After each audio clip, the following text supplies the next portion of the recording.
So guys, I'm making very simple Bicol Express recipe. So first, ginisa ko muna ito sa bawang sibuyas.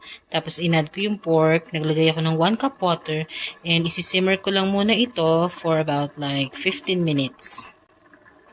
After simmering for 15 minutes or the pork is tender, mag-add ako ng 2 teaspoon nitong Barrio Fiesta ginisa bagoong.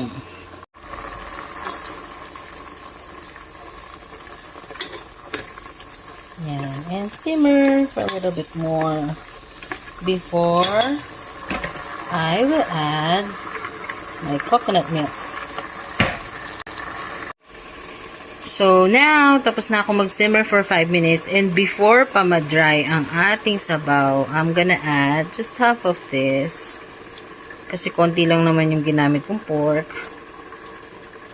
And then, i-mix natin. Mix it. And then, let it sit for a little bit longer until medyo matuyo na siya. Before natin i-add yung ating pampaanghang, the chilies.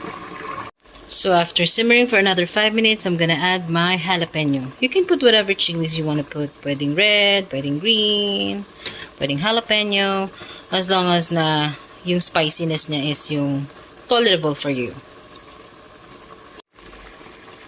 Last touch is salt and pepper to taste.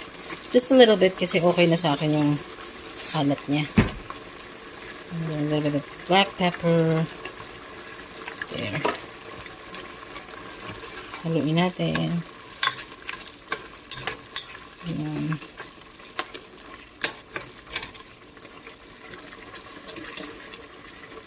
Let's try it kung tama na yung saltiness and spiciness.